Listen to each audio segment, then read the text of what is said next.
Mangrol marketing યાર્ડમાં 4 મંડળીઓ દ્વારા માંડવીની ખરીદી ચાલુ હતી। ખરીદી માટે સરકારે 1 મહિનો આપેલ હતો, જ્યારે ખરીદી ચાલુ થતાં કમોસમી વરસાદ અને ખરાબ વાતાવરણના કારણે સરકારે વધારાના 10 દિવસ આપતા રજીસ્ટ્રેશન થયેલ તમામ ખેડૂતોની મગફળીઓની કામગીરી પણ થઈ ચૂકી છે। આ ઉપરાંત 3300 જેટલા ખેડૂતોએ મગફળી વેચાણ કરવા માટે રજીસ્ટ્રેશન કરાવ્યું હતું અને મોટાભાગના ખેડૂતો રજીસ્ટ્રેશનથી વંચિત રહ્યા હતા।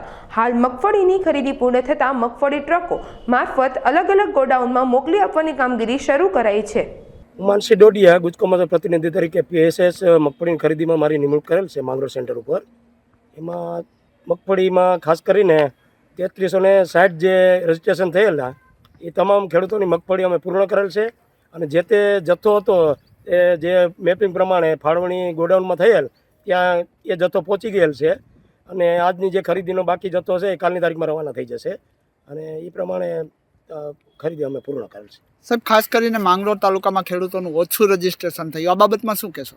રજીસ્ટ્રેશન બાબતમાં તો સરકારે ઓનલાઈનમાં 10 દિવસનો સમય આપેલો, પણ ખેડૂતો ખાસ કરીને મગફળીની સિઝનમાં પડેલા હોય તેથી એને સમય ન મળેલો હોવાથી રજીસ્ટ્રેશનમાં વંચિત રહી ગયા છે।